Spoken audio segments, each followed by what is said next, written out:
Hi అదు. Hi అత్త. అంతా ఓకేనా స్కూల్లో? కొత్తగా ఎవరైనా ఫ్రెండ్స్ అయ్యారా? ఫ్రెండ్స్ అయ్యారత్త. హో, వెరీ గుడ్ అదు. ఈరోజు ఏం స్టోరీ చెప్తావత్త? ఈరోజు నేను కాకి అండ్ నక్క స్టోరీ చెప్తాను, ఓకేనా? ఓకే. అనగనగా ఒక అడవిలో ఒక కాకి ఉండేది. ఆ కాకి ఫుడ్ కోసం అడవి మొత్తం వెతికింది, కానీ ఎక్కడ దానికి కొంచెం కూడా ఫుడ్ దొరకలేదు. అయితే అలా వెతుకుతూ వెతుకుతూ పక్కనున్న సిటీకి వచ్చి ఫుడ్ కోసం వెతకడం స్టార్ట్ చేసింది. చాలాసేపు వెతగ్గా దానికి ఒక బ్రెడ్ ముక్క దొరికింది. వెంటనే అది, అమ్మయ్య, ఈరోజు నేను ఆకలితో నిద్రపోవాల్సిన అవసరం రాదు అని ఆనందపడుతూ ఆ బ్రెడ్ ముక్కని తీసుకుని అడవిలోకి వెళ్ళి ఒక చెట్టు కొమ్మ పైన వాలింది. అటుగా వెళ్తున్న ఒక నక్క ఈ కాకి నోట్లో ఉన్న బ్రెడ్ ముక్కని చూసి, ఎలా అయినా ఈరోజు ఆ బ్రెడ్ ముక్కని నేను సంపాదించాలి అని ఒక ప్లాన్ వేసింది.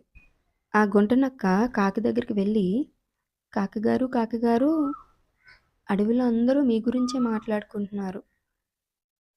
మీరు చాలా బాగా పాడతారంట కదా, నా కోసం ఒక్క పాట పాడరా అని అడిగింది. వెంటనే ఆ కాకి ఆ పొగడ్తకి ఉప్పొంగిపోయి పాట పాడడానికి నోరు తెరిచింది. నోరు తెరవగానే తన నోట్లో ఉన్న బ్రెడ్ ముక్క కింద పడిపోయింది. ఆ బ్రెడ్ ముక్కను తీసుకొని ఈ నక్క పారిపోయింది. అప్పుడు కాకి రియలైజ్ అయింది, అయ్యయ్యో, ఒక్క పొగడ్తకి ఎంతో కష్టపడి సంపాదించుకున్న ఆహారం కోల్పోయానే అని చాలా బాధపడింది. దీన్ని బట్టి నీకేమర్థమైంది అదు? ఎవరైనా పొగిడితే వెంటనే పడిపోకూడదు. Very good. ఎవరైనా పొగిడితే వెంటనే ఆ ట్రాప్లో పడిపోకూడదు, కొంచెం సేపు ఆలోచించాలి.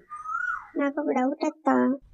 కొంతమంది ఈ డ్రెస్ బాగుంది అంటారు కదా, దాన్ని కూడా మనం నమ్మకూడదా?